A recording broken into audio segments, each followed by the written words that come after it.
ปางกรจีมีเฒ่าน้อยคนหนึ่งพ่อแม่ตายปา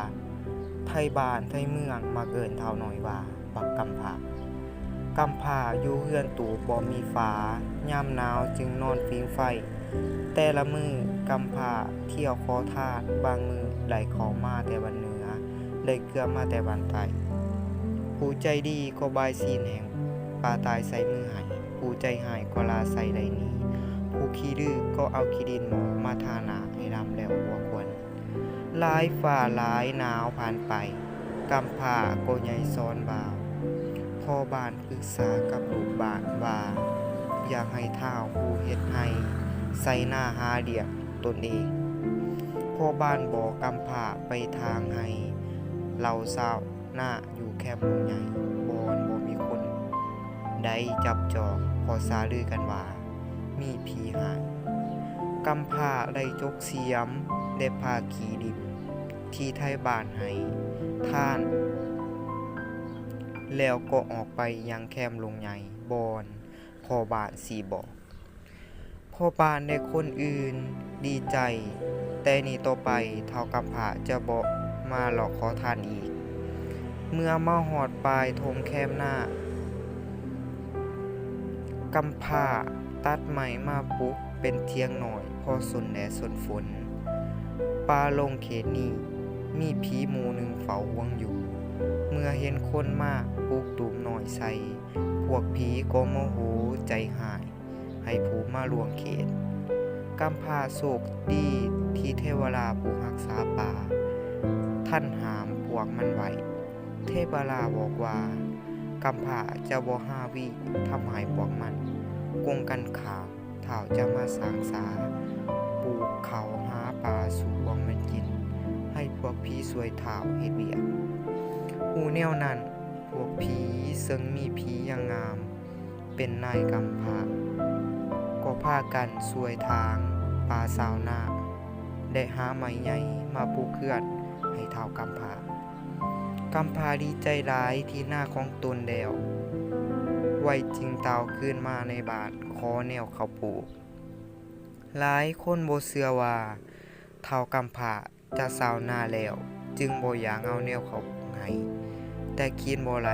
จึงเอาให้ผู้ละกำพร้าเอาเขาปลูกที่ไรมาแซ่ใส่กระบังใหม่ไผจนออกหน่อแล้วเอาออกมาหวานใส่ให้ตากา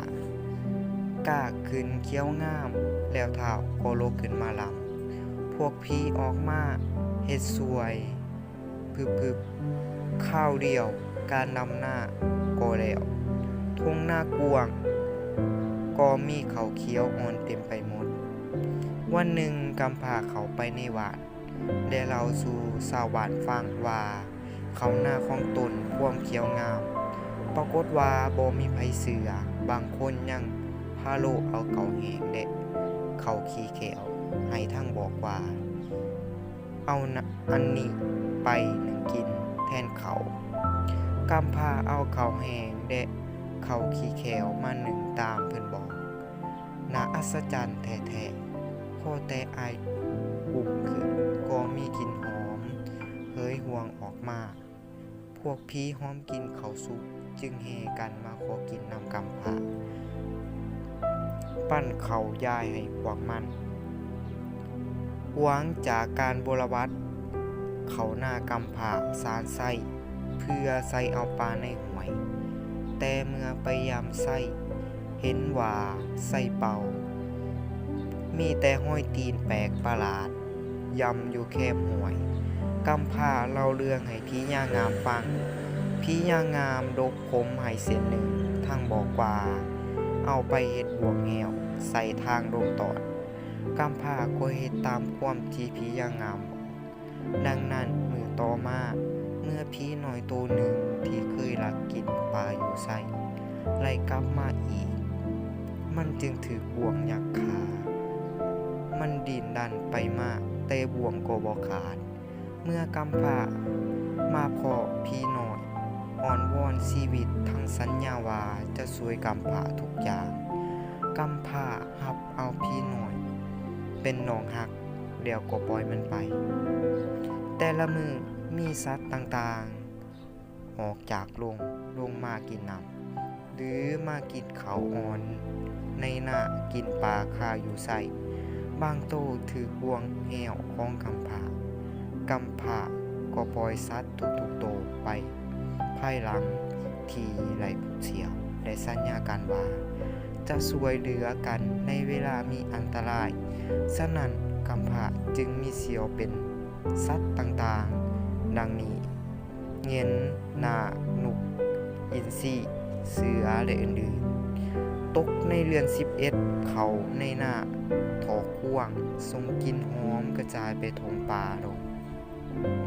สร้างหมู่หนึ่งซึ่งมีสากพายง่า3 บาเป็นหัวหน้าพากันนำกลิ่นหอมมาหอดทุ่งนาของกำพร้าพญาสร้างหัวหน้าหมู่เลยถือบวกยักขากำพร้ามาพอสร้างขอชีวิตและหมอบงากกิ่งหนึ่งให้ท้าวผมทั้งบอกว่าให้ลูกเอาง่านี้มุนหัวต่างมอนค่อนดับสุกสีมาโอมถาว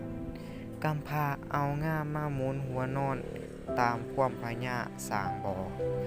ตอนกลางคืนเมื่อท้าวนอนแจบจมหน้าง่าลูกสาวของพญาสร้างก็ออกมาจากง่าหน้าง่าอิดดูตนกำพร้าที่นอนหนาวเครื่องนุ่งก็ขาดสอยนางใส่แหวนธรรมโลก